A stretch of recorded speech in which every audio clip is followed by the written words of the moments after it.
السلام علیکم ورحمۃ اللہ وبرکاتہ۔ میری بات سنو، چاہے تم لڑکی ہو چاہے تم لڑکے ہو، پورے غور و فکر سے اور دل سے اور پوری سننا۔ تمہارے دل میں بھی گلے شکوے ہیں نا کہ کوئی نہیں ہے تمہارا؟ کسے بتاؤں اپنے دل کے راز؟ یہ دنیا میرے ساتھ ایسا کیوں کر رہی ہے؟ یہ لوگ میرے ساتھ ایسا کیوں کر رہے ہیں؟ اور میں خود بھی کچھ کر کیوں نہیں پا رہا؟ آخر میں ایسا کیوں؟ جب انسان دنیا کی زندگی کو ہی سب کچھ سمجھ لیتا ہے نا، تو واللہ ہی وہ اس سٹیج پر چلا جاتا ہے کہ دنیا کی زندگی اسے سمجھ نہیں آتی۔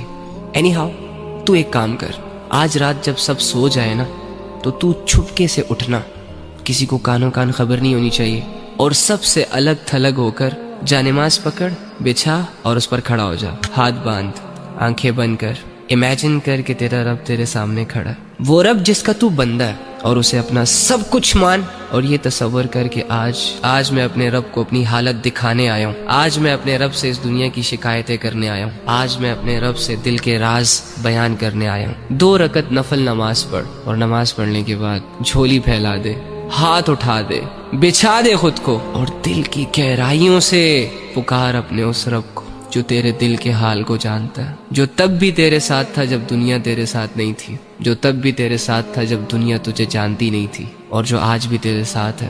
وہ اکیلا کافی ہے تجھے سنبھالنے کے لیے۔ اگر تو گر چکا ہے تو وہی تجھے اٹھا سکتا ہے۔ اس یقین، اس امید، اس تصور کے ساتھ اپنا حال دل اپنے رب کو سنا۔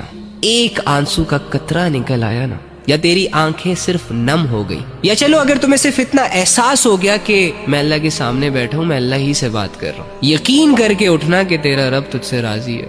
اللہ کے سامنے کھڑے وہی ہوتے ہیں جن کو اللہ کی ضرورت ہوتی ہے۔ تو اللہ کے بندو، آپ کے مسئلے کس نے حل کرنے ہیں؟ عاملوں نے؟ کالے جادو والوں نے؟ کس نے کرنے آپ کے مسئلے حل؟ اللہ نے کرنے ہیں نا۔ تو اللہ کہاں ہے؟ ایکچولی میں آئی ڈونٹ نو وائی ہمارا یہ مائنڈ سیٹ بنا ہوا ہے کہ اللہ کچھ اسپیسیفک جگہوں میں پایا جاتا ہے، اور اللہ رب العزت کی جو مغفرت کے فیصلے ہوتے ہیں وہ نیک لوگوں کے لیے ہوتے ہیں، یا اللہ رب العزت جن لوگوں کی دعائیں قبول کرتا ہے وہ بہت نیک ہوتے ہیں، لمبے لمبے سجدے اور پاک صاف رہنے والے ہوتے ہیں۔ ہاں ٹھیک ہے، ان کا اپنا درجہ ہے، لیکن اس کا یہ مطلب بھی تو نہیں ہے نا کہ ایک عام انسان اللہ تک پہنچ نہ سکے، ایک عام انسان اپنے دل کی بات اللہ کو نہ کہہ سکے، اور اللہ رب العزت کو اپنی طرف متوجہ نہ کر سکے۔ وہ کہتے ہیں کہ کوئی کعبے سے خالی ہاتھ لوٹ آیا تو کوئی گھر بیٹھے خدا کو پا گیا۔ آپ کو نہیں لگتا کہ جو کمزور ہوتے ہیں، جو عام لوگ ہوتے ہیں، جو مظلوم اور فقیر قسم کے لوگ ہوتے ہیں، جو خالی ہاتھ ہوتے ہیں، معاشرے کو زیادہ تر ترس انہی لوگوں پر آتا ہے؟ تو اگر آپ اپنے آپ کو یہ مان بیٹھے ہیں کہ ہم گنہگار ہیں، ہم بدکار ہیں، تو دوسری جانب یہ بھی تو یقین کر سکتے ہیں نا کہ اللہ رب العزت آپ کی طرف زیادہ رجحان کرے گا۔